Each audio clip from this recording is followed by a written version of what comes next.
Selamat siang para netizen dimanapun kita berada. Salam inspirasi bagi kita semua ya. Gerakan GMKR melakukan konvoi kebangsaan ya di Hari Veteran Nasional ya. Tiba-tiba purnawirawan ya, terus kemudian para aktivis juga mengusut ya dugaan korupsi yang kemudian mendatangi KPK ya, meminta mengadili Jokowi dan memakzulkan Gibran. Wah, banyak yang diceritakan begitu kan ya.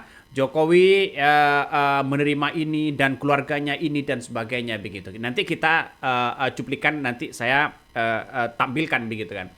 Nah, saya kira bahwa banyak sekarang ya para aktivis-aktivis dan kemudian juga di kalangan masyarakat ya mendesak dan menggeruduk KPK untuk mempertanyakan apakah mungkin ya seorang Jokowi ini akan diadili dan Gibran dimakzulkan.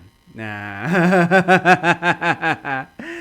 Denny Indrayana sudah sering berkali-kali mengatakan bahwa bukan tidak mungkin ya Gibran dimakzulkan begitu kan, sampai-sampai ijazahnya begitu kan ya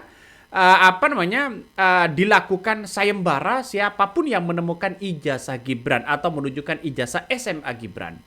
Ini banyak muncul spekulasi-spekulasi itu. Nah, sekarang kembali ke yang tadi begitu kan ya, apa yang kemudian disampaikan oleh para aktivis terutama GMKR begitu kan ya, setelah melakukan konvoi kebangsaan menggeruduk KPK, banyak hal yang ditanyakan soal bagaimana adili Jokowi begitu kan, terus kemudian bagaimana untuk memakzulkan Gibran dan sebagainya begitu, sehingga ada sedikit kericuhan pada waktu itu begitu. Nah, sekarang ini justru ya menyuarakan apakah ini benar atau tidak begitu kan, banyak nama Jokowi ini disebut begitu ya, sehingga bermacam hal spekulasi yang kemudian disampaikan soal adili Jokowi ini begitu kan ya, dengan kasus-kasus yang ada. Nah, saya kira wah, ini kok berani banget mengatakan seperti itu begitu. Coba kita tonton ya. Kami akan mengingatkan teman-teman KPK. Ada mantan ketua KPK yang jadi tersangka sampai sekarang nggak jelas. Saya mau tanya, diapakan dia? Ada di mana dia? Inisialnya FB. Tahu semua kan? Yang pertama. Yang kedua, kemarin persidangan Nadiem Makarim jelas menyampaikan bahwa dia menyetor ke Jokowi 4,1 triliun. Betul? Kemudian juga Dadan, Indrayana dari BGN ya, itu juga waktu ditanya dalam wawancara menyatakan dia juga setor ke Jokowi. Kami tanyakan 3 hal saja. Bagaimana atensi, sikap dan tindak lanjut dari KPK terkait dengan masalah ini, karena rakyat semua menanti. KPK dibayar oleh negara dan negara ini uangnya dari pajak kami rakyat, sehingga kami berhak sebagai rakyat untuk menuntut apa tindakan Anda semua. Jangan hanya menangkap yang kecil-kecil, yang tingkat bupati, wali kota, tapi yang Jokowi itulah yang sekarang ini perlu segera ditindaklanjuti. Lalu masalah Blok Medan itu juga nyangkut dengan Jokowi. Intinya adalah bahwa kasus-kasus yang menyangkut dengan Jokowi kami minta agar segera ditindaklanjuti. Terima kasih. Sekian, wassalamualaikum warahmatullahi wabarakatuh. Hidup.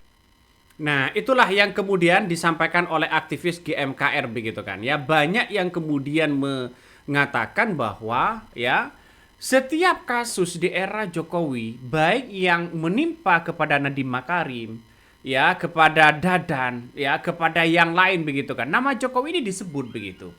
Sehingga kenapa seorang Jokowi sampai sekarang kalau diseret namanya tidak pernah dipanggil atau dimintai keterangan begitu, mulai dari Nadiem Makarim, terus kemudian Tom Lembong, ya Hasto, terus kemudian kabarnya yang terbaru ini saya baru ingat dan baru mendengar begitu kan ya, soal Pak Dadan begitu kan ya.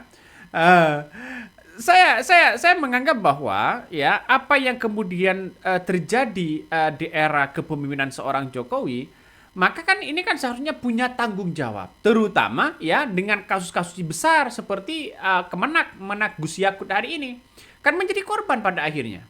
Banyak cerita-cerita yang kemudian ini atas perintah Jokowi. Tapi sekarang seorang Jokowi tidak pernah diperiksa sama sekali begitu. Apakah kalau di Indonesia kalau sudah menjadi pejabat itu aman? Nah, kan itu menjadi pertanyaan.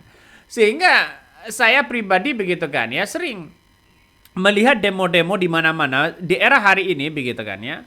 Sering menyeret nama Jokowi begitu. Disebut nama Jokowi di situ begitu. Nah, ini benar atau tidak? Nah, kalau dilapor seharusnya kan kalau sudah ada bukti yang kuat kan dilaporkan ke KPK begitu. Tapi kan juga tidak mempan begitu. Nah, saya melihat ya dan mendengarkan apa yang kemudian disampaikan oleh gerakan GMKR tadi begitu kan ya, menandakan bahwa permasalahannya seolah-olah tertitik pada seorang Jokowi begitu kan. Kenapa? Karena mulai dari OCCRP begitu kan, terus kemudian mulai banyak pembangunan yang kemudian dianggap bahwa masih kurang maksimal ya, terus kemudian di tengah ekonominya lagi terpuruk hari ini, di mana bahan-bahan pokok masih mahal dan sebagainya begitu ya, lapangan pekerjaan, terus kemudian pengangguran dan sebagainya semakin kita lihat ya di lapangan. Saya kira Jokowi tidak seharusnya begitu kan keliling Indonesia ya, makanya ini untuk orang-orang menganggap bahwa jangan-jangan Jokowi punya target untuk menaikkan bagaimana Gibran di tahun 2029. Nah, padahal Gibran hari ini juga banyak yang kemudian menggugat begitu kan ya kepada Gibran soal ijazahnya, soal undang-undang tahun 90 begitu kan. Undang-undang 90 begitu kan. Ini kan pada akhirnya terus dibicarakan begitu. Ya, pertanyaannya saya adalah sampai kapan sih nama Jokowi ini dihentikan untuk tetap tidak dibicarakan begitu. Nah, ini banyak yang kemudian asumsi publik begitu kan. Ya, asumsi publik wajar ada pro dan kontra begitu. Ada yang kemudian ganti saja KPK-nya, ganti saja anggotanya. Ya, jika mau mengadili Jokowi beserta keluarganya. Nah, ini banyak yang kemudian bernarasi seperti itu. Tapi kan saya lihat bahwa Mahkamah Konstitusi, terus kemudian kepolisian, terus kemudian penegakan hukum seperti kejaksaan dan sebagainya, kan itu kan harus berdasarkan laporan. Ya, harus ada bukti, laporan, diselidiki, naik ke tahap penyidikan, ya penyidikan, lalu kemudian jadi tersangka. Ini kan saya kira kalau bukti itu cukup bisa begitu kan. Nah, orang-orang menganggap bahwa banyak di era Jokowi itu ditangkap oleh penegakan hukum begitu kan, karena korupsinya masih merajalela. Dan itu di kepemimpinan dari seorang Jokowi. Ya, banyak yang kemudian menteri-menterinya, pejabat-pejabatnya di era itu banyak yang melakukan tindak pidana korupsi begitu kan. Nah, makanya saya melihat bahwa kenapa setiap hari ada demo seperti itu begitu. Entah demo itu adalah mengadili Jokowi, memakzulkan Gibran begitu kan ya. Apakah tidak ada yang lain untuk bisa melihat bahwa kalau Jokowi memang benar-benar ada dugaan korupsi, laporkan aja. Kira-kira seperti itulah begitu kan ya. Kenapa saya mengatakan seperti itu? Biar tanding di pengadilan. Kenapa? Karena gentlenya itu di pengadilan begitu. Nah, saya melihat bahwa hari ini nama Jokowi itu sudah saatnya orang-orang setidaknya begitu kan ya, setidaknya ditelusuri. Karena nama-nama orang yang korupsi itu begitu kan, menyeret nama Jokowi atas perintah Jokowi dan sebagainya begitu kan. Lihat saja bagaimana kasus-kasus yang kemudian ditangani oleh KPK hari ini begitu. Saya pribadi melihat bahwa apakah ini hal yang dikait-kaitkan ya, atau diseret-seret atau sebagainya begitu kan. Karena kan kita tidak tahu begitu kan ya, apakah benar ada dugaan korupsi atau tidak. Tapi yang jelas orang-orang banyak yang kemudian mengomentari soal Jokowi itu begitu. Apalagi keluarganya kalau nggak salah begitu kan ya, pernah dilaporkan ke KPK. Tapi tindak lanjutnya sampai sekarang masih belum ada atau bagaimana begitu kan ya, karena banyak yang kemudian dianggap bahwa dugaan-dugaan yang kemudian muncul begitu kan ya, Saya pribadi melihat bahwa kalau memang ini benar, ya maka kemudian orang-orang akan terus membicarakan soal dugaan korupsi. Coba kita tonton begitu. Pernah kalau nggak salah dulu dilaporkan begitu seperti ini. KPK yang bersikap pasif terhadap kasus dugaan korupsi Joko Widodo telah menguatkan asumsi yang kuat bahwa KPK bekerja untuk kepentingan menyelamatkan uang negara, bahwa KPK bekerja bukan untuk kepentingan menyelamatkan uang negara, tetapi demi kepentingan menyelamatkan penguasa, mantan penguasa, dan bahkan oligarki di lingkaran kekuasaan. 4. Belum adanya laporan masyarakat seperti yang diungkapkan KPK adalah tidak benar. Sebab kawan kami aktivis Nurani 98 tadi sudah disebutkan tahun 2022 dan 2023 yang 4 yang lalu telah pernah melaporkan dugaan KKN dan tindak pidana pencucian uang yang dilakukan oleh keluarga Joko Widodo ke KPK pada tanggal 10 Januari 2022 dan laporan dugaan gratifikasi dan atau suap berupa penggunaan jet pribadi mewah oleh putranya yang bernama Kaisang. Selain itu, ada juga laporan dari TPDI pada tanggal 23 Oktober 2024. Disebutkan pula bahwa dalam persidangan mantan Gubernur Maluku Utara juga muncul istilah Blok Medan yang disinyalir terkait dengan keluarga Joko Widodo. Jadi, KPK minta laporan seperti apa lagi padahal sudah banyak yang melaporkan Joko Widodo dan keluarganya khususnya kepada KPK. Maka dan oleh karena itulah kami dari Eksponen 98 yang tergabung dalam Nurani 98 yang memiliki tanggung jawab moral dan konstitusional pada sejarah reformasi 98 mendesak KPK untuk segera memeriksa harta kekayaan Joko Widodo beserta kekayaan keluarganya, istrinya, anak-anaknya, menantunya, dan saudara-saudaranya dalam 10 tahun terakhir. Sebab rilis OCCRP itu dengan tegas mensiratkan banyaknya warga negara Indonesia dan dunia yang memberi perhatian atas seluk-beluk dan asal-usul kekayaan Joko Widodo dan keluarganya yang sangat fantastis.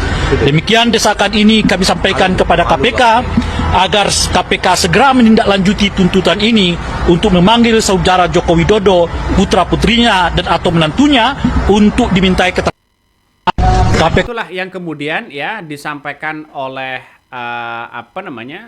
oleh para aktivis 98 begitu kan. Nah, sekarang pertanyaannya adalah ketika Jokowi didesak untuk diperiksa ya, terus kemudian ditelusuri bagaimana soal dugaan pencucian uang ya kepada keluarganya, maka ini kan menandakan ada sesuatu hal yang kemudian perlu ya tanda tanya besar begitu kan. Ya, kenapa KPK tidak tertarik untuk menelusuri itu? Nah, seharusnya kan ditelusuri dong begitu.